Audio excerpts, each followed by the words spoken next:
Hello, everybody. Welcome. I am Athena, Actipus Chair of the Zombie Apocalypse Medicine Alliance, and I'm really, really happy that we are having a Q&A today with Dr. Zed. We're going to go ahead and get started right now.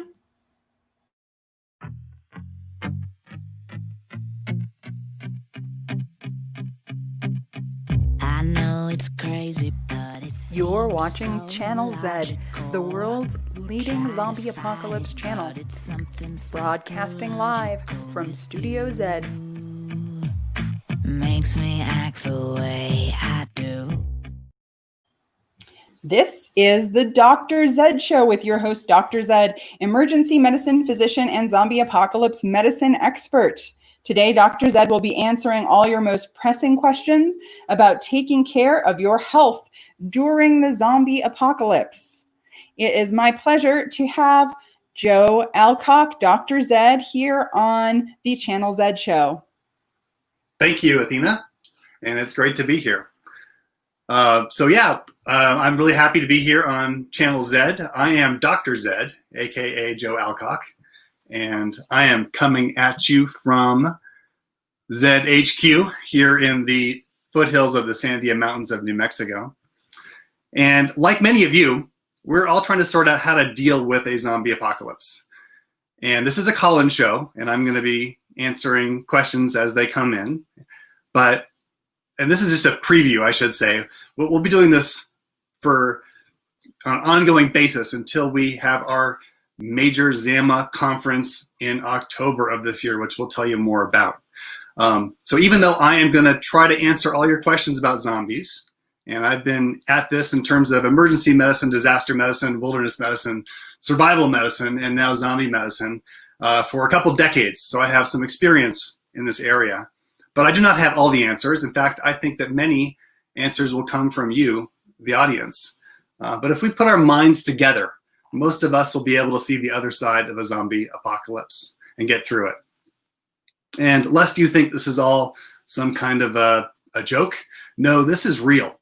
We are devoting a lot of time to zombies and their implications for science, for art, for technology, medicine, and all of us. And like many of you, we're trying to sort things out with what we think may, in fact, be a zombie outbreak. Now, I'm not necessarily talking about COVID-19, although that has some implications for what zombie apocalypses might look like. But our brains are at risk for being zombified by infections, like viruses, like technology can zombify us, like our iPhones. Potentially the microbiome can zombify us, and other zombie meme spreading humans. And one of the things that we'll be talking about, Athena, is this idea of a widespread novel zombie virus. So what do we do in the event of a novel zombie virus? And we'll explore what makes us vulnerable to infection with a zombie virus. How might a novel zombie virus spread? What can we do to protect ourselves? Is, the white coat, is a sterile gown, is that going to really protect us from a zombie virus? Maybe not. And how would a zombie virus be transmitted? So these are all questions that we can get into. And of course, zombie viruses can be transmitted by bites like this one here. Oh, Joe, how did that happen? It happened immediately before we came on air. I encountered a little something outside. I'm not sure exactly what it's all about, but wound care is something that we can talk about during the zombie apocalypse. Well, Joe, we just had a question come in from the audience here. Neil Smith asks, I just got bitten by someone who looked like a zombie. Should I seek medical help? Well, Neil, thank you so much for that very excellent and wonderful question. And I think this is completely on target. First off, are you sure it was a zombie? And there may not be a whole lot of time to figure that out, but what are some of the characteristics of the person that bit you? This is true for any sort of a bite, right?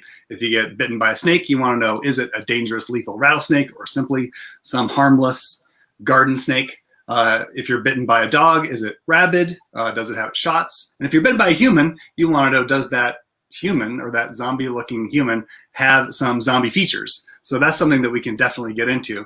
Should you seek medical attention?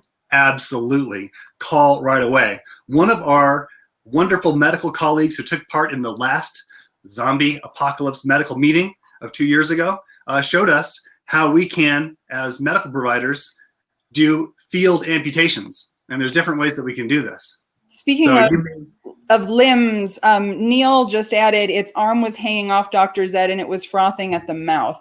Ooh, okay.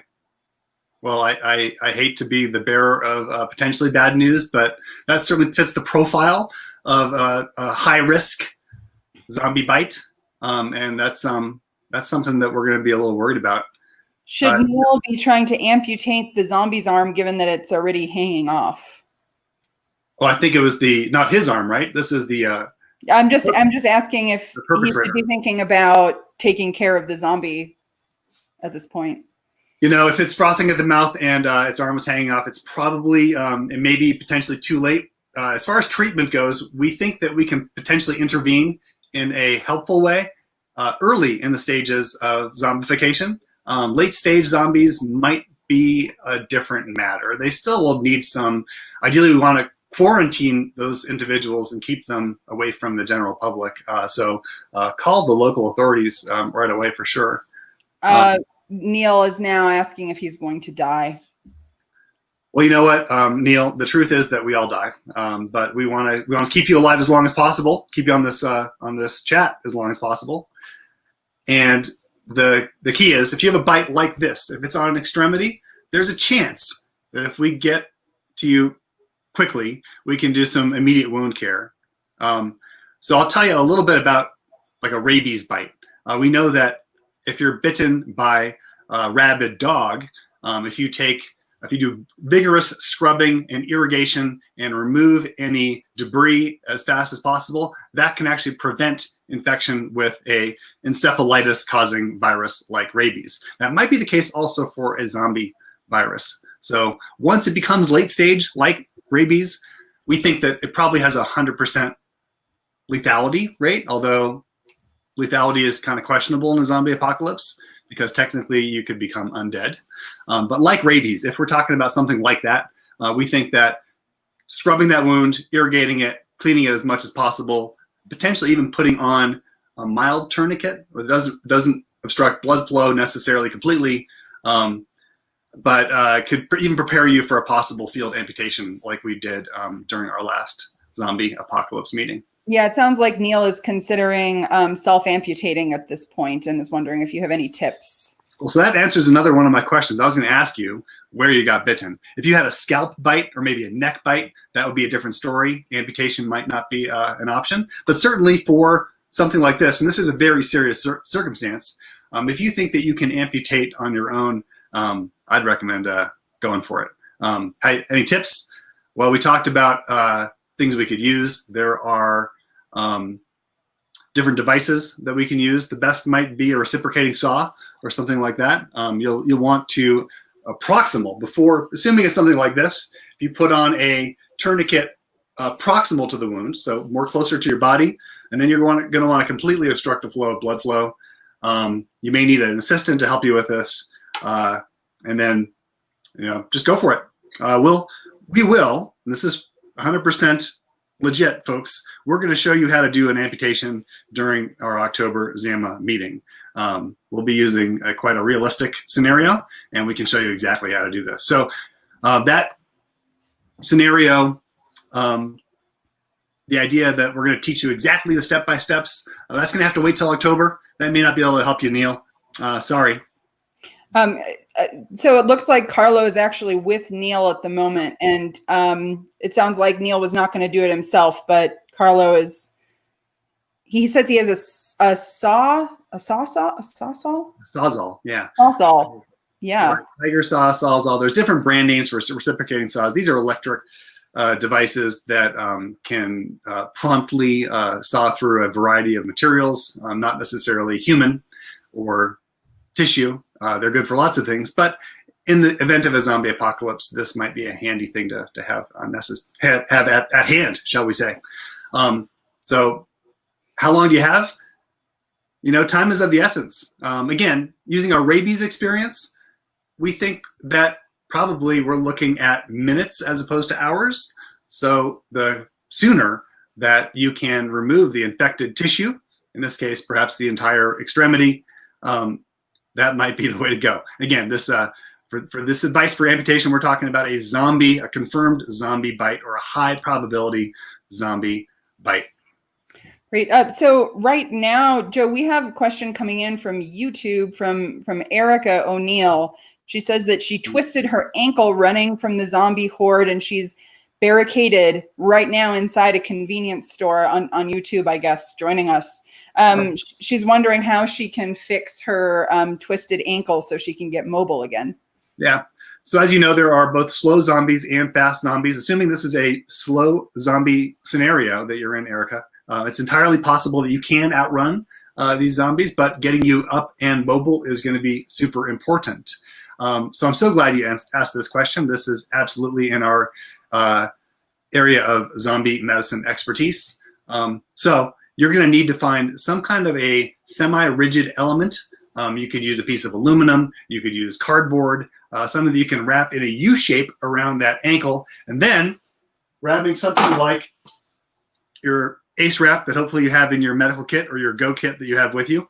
You'll want to wrap this around that U-shaped splint that will give you some relief and will help immobilize that damaged joint so you can get back on your feet. And it really depends on how bad the twist is. I will tell you, from my experience, I've been doing this a long time, most ankle injuries do not involve necessarily a fracture dislocation. Most of them are going to allow you to bear weight, at least temporarily. So in an emergency situation as you are in, I would put a cardboard splint. I'd find something to wrap around it. It could be even something like perhaps duct tape as opposed to a ACE wrap, and you're good to go. Great. Thanks for that question. Great question. Yeah. We have another question from Facebook. This one from Charlotte. She says, Dr. Zed, there are many people in the state I live who don't believe there's a zombie apocalypse. They're endangering me and my family. When I confront them, what do you suggest I say to them to de-escalate the situation? Now, I know Charlotte's not alone. I know there are a lot of people who are dealing with this, right? Because not everybody really believes that the zombie apocalypse is happening. And this actually brings up a much larger issue that maybe it makes sense for us to chat about briefly, which is the debate that's going on, not just about whether the zombie apocalypse is happening or not, but what kind of zombie apocalypse it is. So glad you asked that question, Charlotte. I hope you are safe in your situation right now.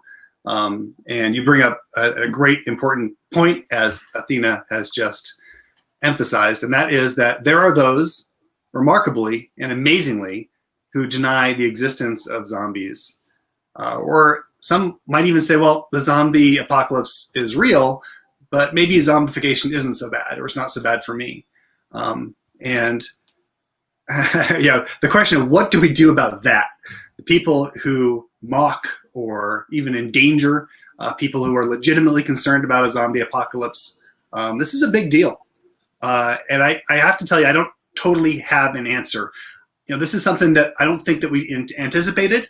It seems so obvious that a zombie apocalypse is a bad thing and that we would want to avoid zombies and that zombies are a real problem. From my perspective and from yours and from Athena's, it seems incredible that people would deny the existence of zombies and would minimize efforts that you might take to keep yourself safe. I'll tell you what, if those people that are truly denying and possibly even confronting you and escalating, I would get out of there. These are people that may in fact be asymptomatic, kind of pre-symptomatic zombies themselves, and they are dangerous. So my advice to you is to extricate yourself from that situation. There probably is very little you can say personally, but model good behavior. Take efforts to keep you and yourself and your family safe. Show other people what you're doing to protect yourself from zombies, and that is all you can do for now. So, Dr. Zed, is there I know some people have been talking about how the zombie deniers themselves might actually be zombies themselves, and you sort of alluded to that. Could you explain a little bit more? Well, if you want to have a really effective and efficiently transmitted zombification virus, it might be one that doesn't make you into a zombie all at once, like immediately. If we can see real obvious signs of zombification, like wounds and tissue falling off, frothing at the mouth, as Neil mentioned, those are people that we're going to maybe be pretty easy to identify and get them away from the general population. Those are folks that we could possibly avoid. People that look normal, maybe people at the very earliest stages of a zombification virus infection, they're going to be trickier, and they may look like everybody else. So we are worried. We have speculated, the two of us, we've speculated that maybe there are these novel zombification viruses that don't show symptoms right away. That's dangerous, and it might permit widespread spread of such a virus even before it becomes obvious that we're in the thick of things. Yeah, so we don't really know what the nature is of this zombie apocalypse, what early stages of zombification look like. And I mean, that's part of what makes this scary, right? Is not really knowing or understanding when someone starts to make that transition to being a zombie. Absolutely right. So you're right. We don't have all the answers. And much of even what we're suggesting right now, we're using little fragments of information, anecdotes. We don't really have any zombification randomized controlled trials yet, right?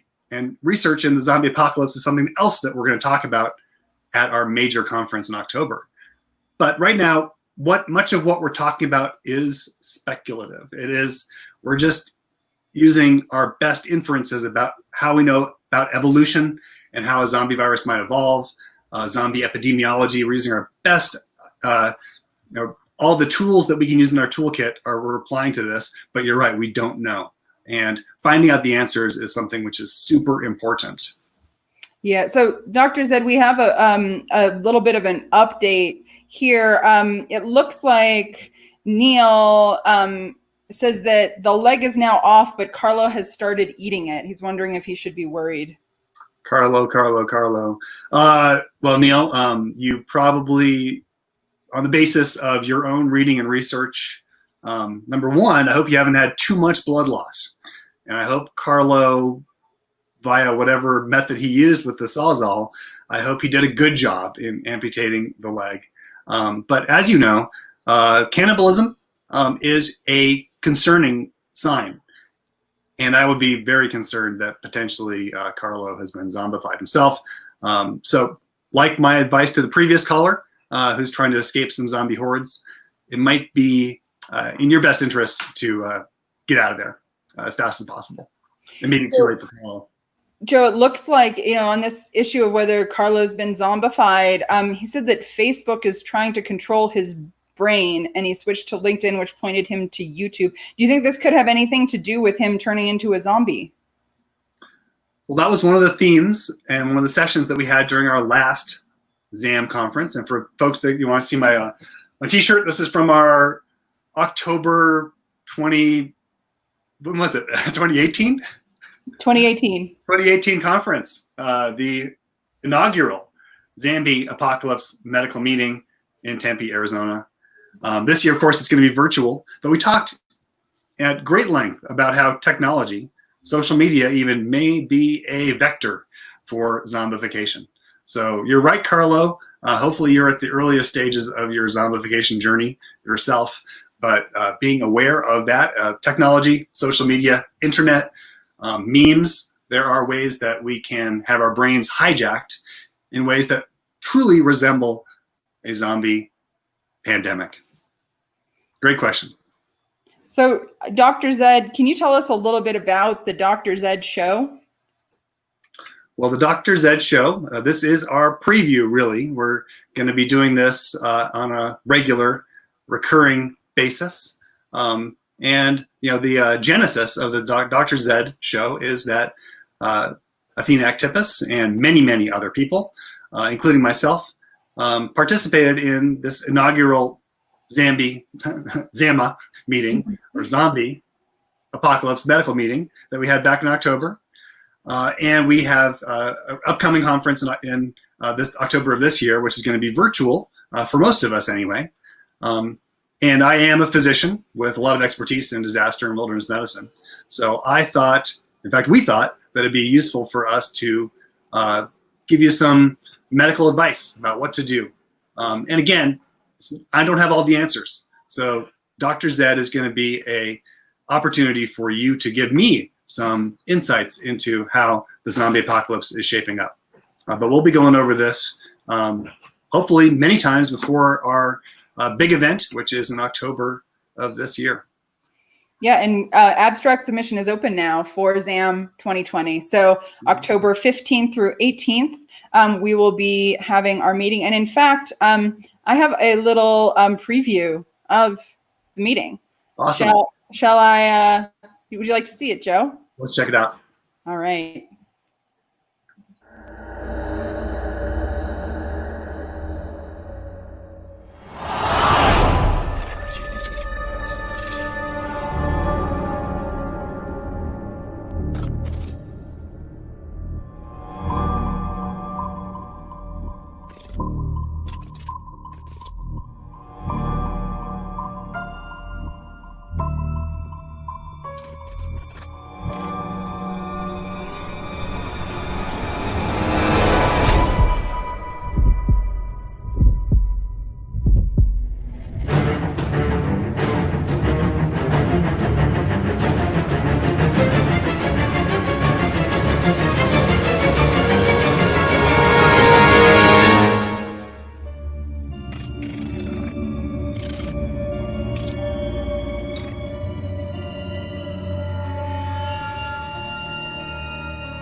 Amazing. So that's a little preview of what we'll be doing. So if you're interested, anybody in submitting an abstract, abstract submission is now open through zombiemed.org. And registration is going to open up today, probably. By the end of the day, we'll be posting it on all of our social media sites. And yeah, if you just go to zombiemed.org, D. Kenrick is asking how to submit abstracts. And yes, you go to zombiemed.org. So, and we'll also be posting the registration link there when it is available, which will be very, very shortly. Yeah. So, sign up for ZAM 2020 for all the Channel Z programming. I am not necessarily the star of this show. There are a whole bunch of programming opportunities. We showed you some of them with Emily Zarka and others that will keep you entertained and interested in the zombie apocalypse up until we have our main event in October of 2020. Yeah. So there's a question, or actually here, Neil is just giving us a final update. It looks like he's got Carlo outside and he's hiding in the bathroom. So at least for now, I think the situation is under control, and he's going to be joining us in October if he's still alive. So, Neil, that's so good to hear. I'm really pleased that one, you have not immediately bled to death, and two, that you have gotten yourself in a potentially safe, or at least temporarily safe situation. And we look forward to seeing you in October. Joe, what are you doing about your bite? Oh, my bite. Well, as you can see, the bleeding has stopped, so that's a good thing. As soon as we're done with the call, I'll be doing some vigorous wound care. I may have to amputate depending on the extent of the damage. I'll be doing an assessment of that when we get off the air. Great. Dr. Zed, any last words of wisdom you want to leave us with? Well, Athena, I really want to thank you and the rest of the Channel Z team for giving me the opportunity to give you a preview of this Dr. Zed show. So don't forget, please submit your abstract for ZAM 2020 at zombiemed.org. And sign up for ZAM 2020 for all of the Channel Z programming. So yeah, from here in my bunker in the foothills of the Sandia Mountains of New Mexico, this is Dr. Zed, and I look forward to seeing all of you at October main conference.